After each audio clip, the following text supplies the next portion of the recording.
Lack of natural lubricants when it comes to returning to sex in the postpartum phase can be a huge barrier for couples. The problem is that after we have babies, our prolactin levels go up and our estrogen levels go down. Estrogen is what is responsible for natural lubrication in women's vaginas. Especially women that are breastfeeding are going to have low estrogen and high levels of prolactin. This seems like a huge bummer, but the good news is that we can remedy this problem by using lubricants.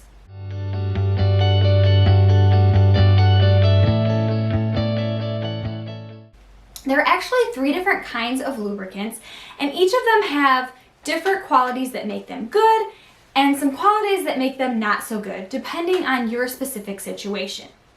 The 3 categories are water-based lubricants, oil-based lubricants, and silicone-based lubricants. Let me dive into each of them and give you the pros and cons of each so you can figure out what's going to work best for you.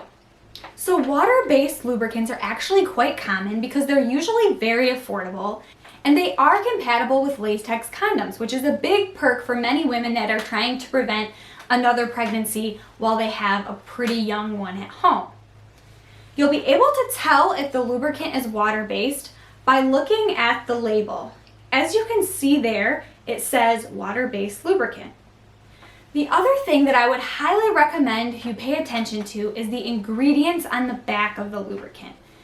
A lot of water-based lubricants actually have preservatives in them, such as paraben and glycerin. These can be irritants to the vagina. Sometimes they contain fragrance or other things that are just going to be irritating, and so it kind of defeats the whole purpose of using a lubricant.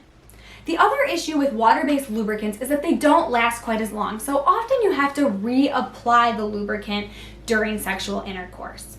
The second type of lubricant is an oil-based lubricant. This is beneficial for people that want something that's going to last longer, or they want to be able to use it in the water. That's the benefit of an oil-based lubricant. The downside is that it can stain things like clothing and sheets pretty easily, so if that's a concern for you, you'd want to stay away from oil-based lubricants.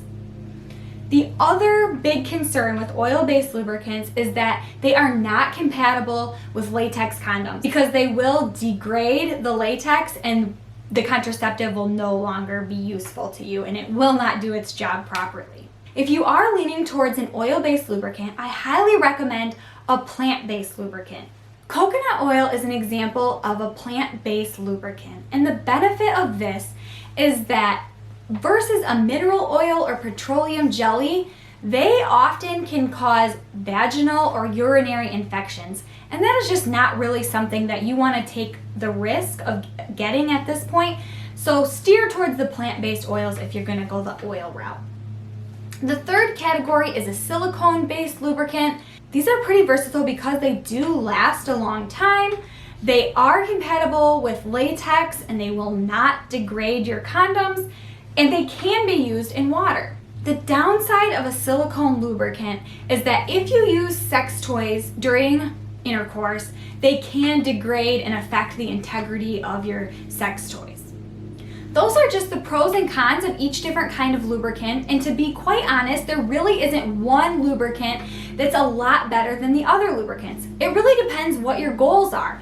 Are you trying to prevent pregnancy? Are you trying to keep your sheets clean? Are you really sensitive to different things?